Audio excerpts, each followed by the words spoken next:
Trip, Maximum Overland. How are y'all? It's coffee time, and it's also time to start step 3 of our series for Do You Want to Overland?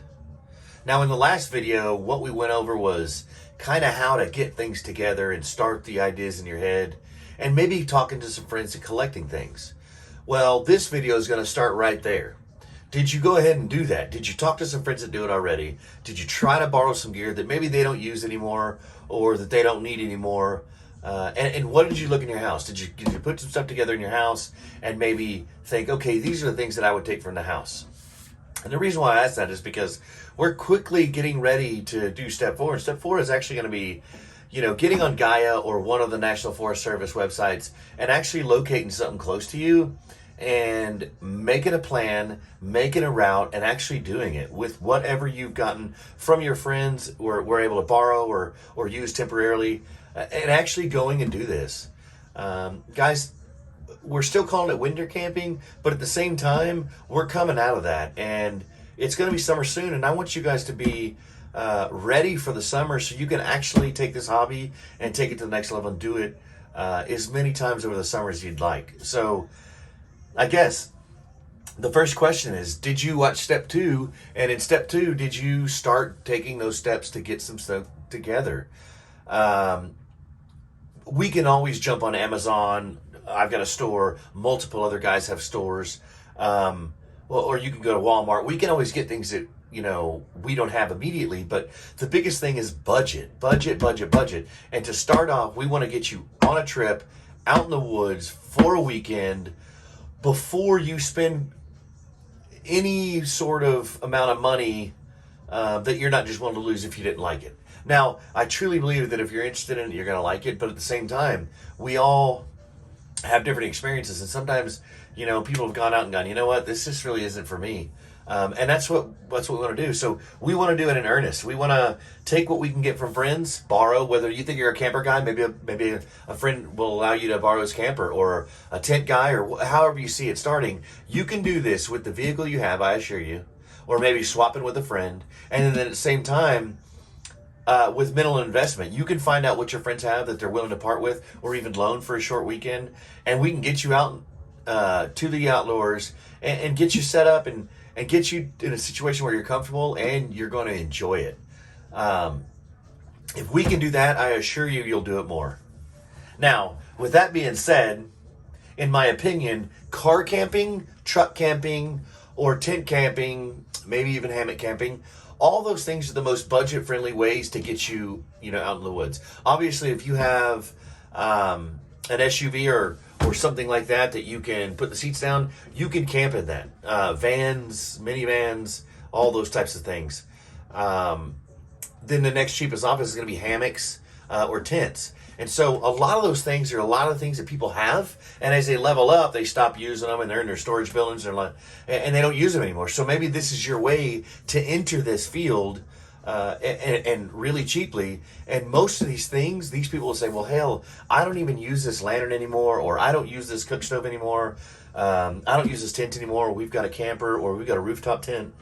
Excuse me. So a lot of this stuff you can do right now, and honestly, if you really wanted to, and if I could communicate to you directly and we could talk, we could go through your list of friends. We could probably find some stuff and super cheap on what Facebook Marketplace or local resale ads in your area. We could find most of this stuff and have you off on a weekend for well under $150. I assure you that. I assure you that we could do it. And so let's think, what vehicle do you have?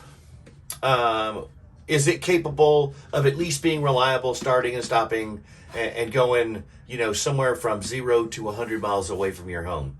And if it is, you're good to go. Now, you may need to walk in some places after you drive to them because of the road conditions are too rough, depending on if it's a 2-wheel drive or a low-hanging car. But that's pretty simple because at that point, we look for that on Gaia. So when we're setting them up, we look for campsites or pre-built campsites that are good for allowing vehicles like that to get straight to them and allow you to camp right at them and still be in the mix with everybody else. So if you've got that, the next thing is how are you going to sleep and keep warm? And then we talked about blankets and pillows from your home, things like air mattresses in cars, and then the cars themselves. Obviously, every once in a while you can start it and turn it on at this point to stay warm. That's quickly going away. As I said before, it's almost summer. Now, if you've accomplished those two things, then the third thing I would say is, you know, what and how are you going to cook? Do you have a small charcoal grill? Does your friend have a small charcoal grill? These are things that are the main items. How you're going to get there, how you're going to sleep, and how you're going to eat. And so if we tackle those, then we're doing well. And I told you most of this stuff can be done on fire. So when you do that, whether it's a pre-made grill that they have built at these campsites or a fire ring that's already built, a lot of these things can be done really easily. Hot dogs can be cooked on skewers. Sandwiches can be made. You can always use a pot next to the coals and boil water for soups, for any one of the camping meals that can be had on Amazon, REI, Walmart even has them locally, and I'll put a link in this video below in the description to show you what those look like. It's simply a bag of food in all different flavors, all different types. They're really good. They really, really are. And all you need to do to cook them is to boil water. You boil water, put them in them, stir them a few times, and let them set. And then within a few minutes, they're ready. And those are about $8 a meal. So all this stuff is fairly cheap. And again, when it comes to cooking, you can cook on the coals. I've made eggs and bacon on coals from a fire that I had burning, moved them to the side, put the pan on, let it get hot, cooked the eggs and bacon in the same pan, and had no problem. And that's all I had was one pan. So it can be done, guys. And again, I implore you, comment below. Like, tell me what you need help with, or what you're trying to struggle with, what you're trying to get through, and I'm sure we can come up with a million options to get over that. Now, probably the fourth thing in this is going to be how and where. And that's what I'm going to say. I'm going to challenge you to really talk to the people around you, your friends, your neighbors, and the ones that specifically that actually do go camping or going to the lake, even the lake and streams and rivers. Those are perfect places to start overlanding. And the reason why I say this is because overlanding and camping is a process. You get to longer trips once you're more equipped. And so this is to get you moving in a direction to figure out, regardless of budget, where you guys really are going to go with this. Some people only see themselves in a truck with a camper on the back. Some people see themselves with a Toyota Tacoma or a Ford Ranger or a Jeep JL or JKU with a rooftop tent. There are a lot of people, and this is honest, that do overlanding that still set up a camp tent every night. So that's what I'm saying. Don't assume that by starting here we won't get to there. We will. But what you need to do is start with these first four things. And if we do start that way, what do you have at home? And what are you going to be able to add to the mix? Number two, shelter and a vehicle. They could be one and the two. Number three is staying warm, and number four is being able to eat. And so all those things are really simple, and it's really easy to lay out how to do it.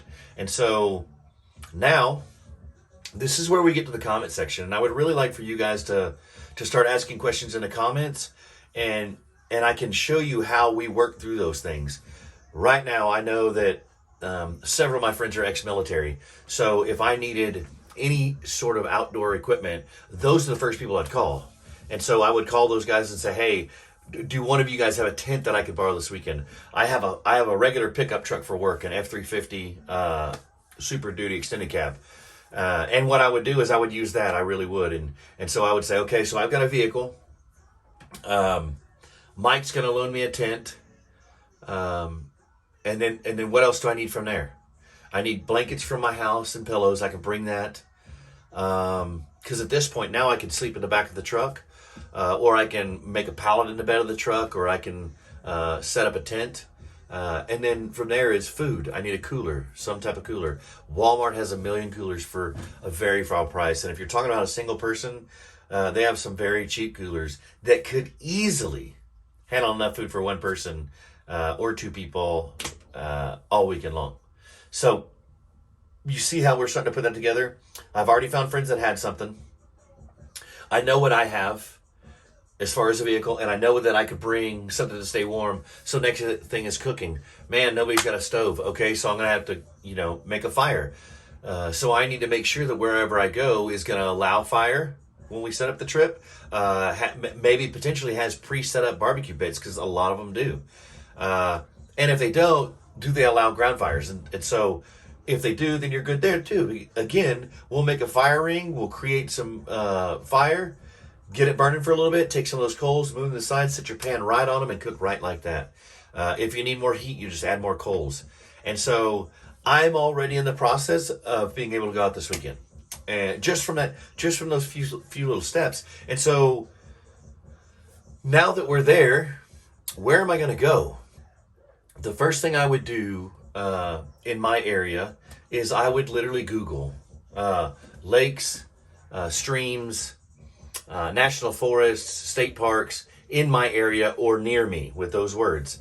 And when you do, a lot of things will come up. And usually if it's a state park, national forest, those things will have their amenities listed on the website. So you'll be able to easily tell what they're going to have there available for you and if you can get that way with the vehicle you're driving.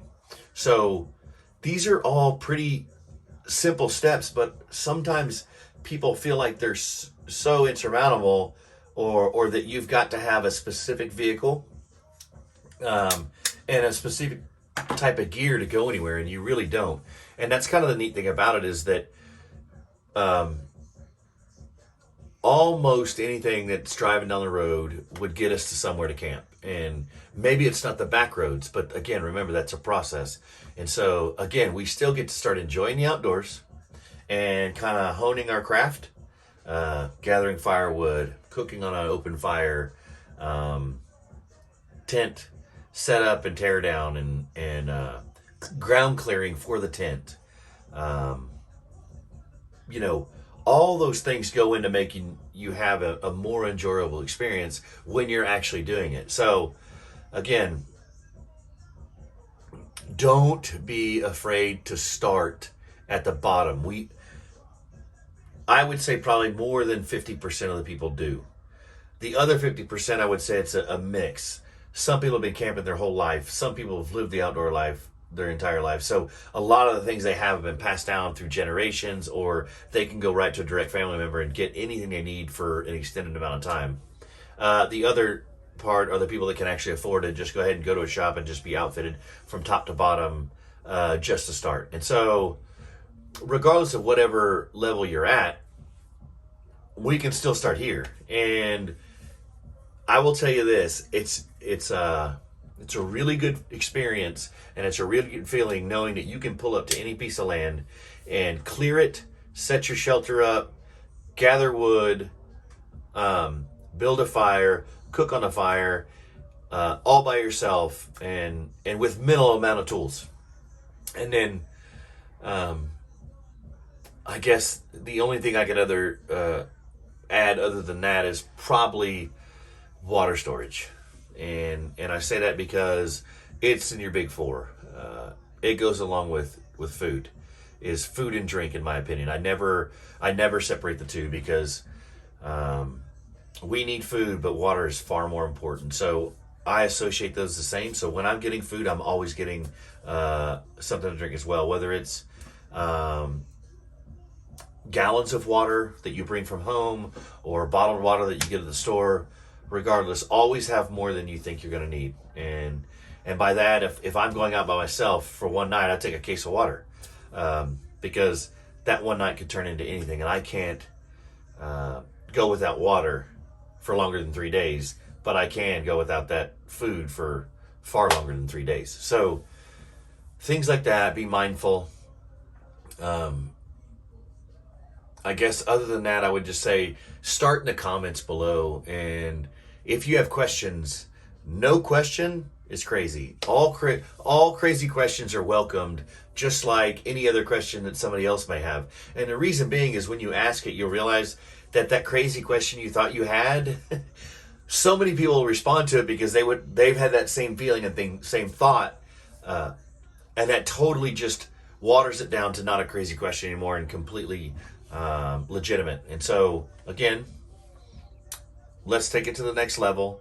Let's get this part handled and taken care of, because the next video will be about actually route planning and picking a destination for you to go. And so, taken away from this video, get your stuff together. Start collecting from friends. It's no more an idea. It's now a collection process. So communicate with your friends, your neighbors, anything they don't use or don't want or don't need anymore, you would love to use. Start collecting them, getting them together, and seeing where your kit sets. And then after that, we can do that together by putting a trip route together, and then we will understand what else we're going to need. And on that one, that'll be the 5th and final video, where we actually go through an itemized detailed list of what you have and what you don't have, and then find out where to locate it and if it's truly needed to get you on the road. Because once we do that 5th and final, ordering the final goods, at the end of that video, it's time for you to yourself pick a location and actually get moving. Again, thank you for watching. This is Trip from Maximum Overland. Bye.